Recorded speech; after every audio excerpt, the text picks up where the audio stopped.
प्रभु यीशु मसीह के नाम में आप सबों को जय मसीह की। हमारे YouTube चैनल बाइबल स्टोरी में आप सबों का तहे दिल ऐसा ही स्वागत है। हमारा उद्धारकर्ता प्रभु यीशु मसीह। प्रभु यीशु मसीह के नाम में छोटा सा प्रार्थना हमारे और हमारे परिवार के लिए। हालेलुया। धन्यवाद करते हैं परम पिता परमेश्वर आज के दिन के लिए। आपने हमारे जीवन में एक और दिन दिया, इसके लिए धन्यवाद। और आपने मुझे और मेरे परिवार को अब तक संभाल के रखा। मैं प्रार्थना करती हूँ पिता परमेश्वर की जितने भी जन इस प्रार्थना को सुन रहे हैं उनके जीवन को खुशियों ऐसा ही भर दे।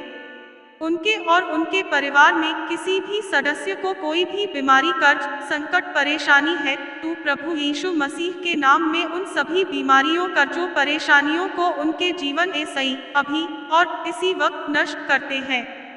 प्रभु यीशु मसीह के नाम में जितने भी जन इस प्रार्थना को सुन रहे हैं, मैं उन सभी भाई बहन के जीवन को प्रभु यीशु मसीह को सौंपते हैं। परमेश्वर सभी के जीवन को संभाल के रखे। इस छोटी सी प्रार्थना को प्रभु यीशु मसीह के नाम में मांगते हैं, आमीन। आज का विषय पुस्तक भजन संहिता। भजन संहिता पुस्तक में कुल अध्याय की संख्या 150 है। इसमें कुल 2461 वचन है, जिसमें कि आज हम अध्याय 132, 133 और 134 देखेंगे। 132वें अध्याय में कुल 18 वचन है, 133वें अध्याय में कुल 3 वचन है और 134वें अध्याय में कुल 3 वचन है। भजन संहिता अध्याय 132 का एक ऐसाई 18 पद। एक है यहोवा, दाऊद के लिए उसकी सारी दुर्दशा को स्मरण कर। तो उसने यहोवा ऐसाई शपथ खाई और याकूब के सर्वशक्तिमान की मन्नत मानी है। 3 की निश्चय मैं उस समय तक अपने घर में प्रवेश न करूँगा और न अपने पलंग पर चढ़ूँगा। 4 न अपनी आंखों में नीर और न अपनी पलकों में झपकी आने दूंगा। 5 जब तक मैं यहोवा के लिए एक स्थान अर्थात याकूब के सर्वशक्तिमान के लिए निवास स्थान न पाऊं। 6 देखो, हमने एफ्राता में इसकी चर्चा सुनी है, हमने इसको वन के खेतों में पाया है। 7 आओ, हम उसके निवास में प्रवेश करें, हम उसके चरणों की चौकी के आगे दंडवत करें। 8 है यहोवा, उठकर अपने विश्राम स्थान में अपनी सामर्थ्य के संदूक समेत आ। 9 तेरे याजक धर्म के वस्त्र पहने रहे और तेरे भक्त लोग जय जयकार करें।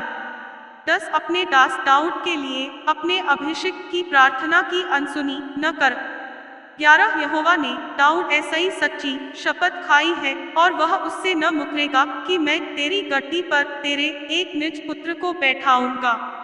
12 यदि तेरे वंश के लोग मेरी वाचा का पालन करें और जो चितौनी मैं उन्हें सिखाऊंगा उस पर चले, तो उनके वंश के लोग भी तेरी गद्दी पर युग युग बैठते चले जाएंगे। 13 क्योंकि यहोवा ने सिय्योन को अपनाया है और यूस अपने निवास के लिए चाहा है।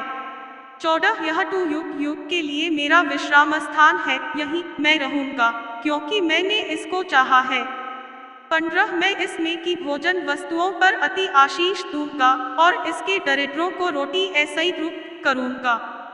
16 इसके याजकों को मैं उद्धार का वस्त्र पहनाऊंगा और इसके भक्त लोग ऊंचे स्वर ऐसा ही जय जयकार करेंगे। 17 वहां मैं दाऊद के एक सिंह उगाऊंगा, मैंने अपने अभिषिक्त के लिए एक दीपक तैयार कर रखा है।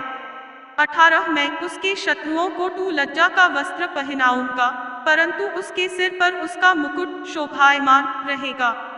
भजन संहिता अध्याय 133 का एक ऐसा ही 3 पद। एक देखो, यह क्या ही भली और मनोहर बात है कि भाई लोग आपस में मिले रहें। तो यह तू उस उत्तम तेल के समान है जो हारून के सिर पर डाला गया था और उसकी दाढ़ी पर बहकर उसके वस्त्र की छोर तक पहुंच गया। 3 वह हेर्मों की उस ओस के समान है जो सिय्योन के पहाड़ों पर गिरती है। यहोवा ने तू वहीं सदा के जीवन की आशीष ठहराई है। भजन संहिता अध्याय 134 का एक ऐसा ही 3 पद। एक है यहोवा के सब सेवकों, सुनो, तुम जो रात रात को यहोवा के भवन में खड़े रहते हो, यहोवा को धन्य कहो। तो अपने हाथ पवित्र स्थान में उठाकर यहोवा को धन्य कहो। 3 यहोवा जो आकाश और पृथ्वी का करता है, वह सेयों में ऐसा ही तुझे आशीष देवे। आमीन। परमेश्वर आप सबों को इस वचन ऐसा ही आशीष दे। धन्यवाद पिता परमेश्वर, आपने हम सबों को अब तक संभाल कर रखा। Thanks for watching. Please subscribe and share.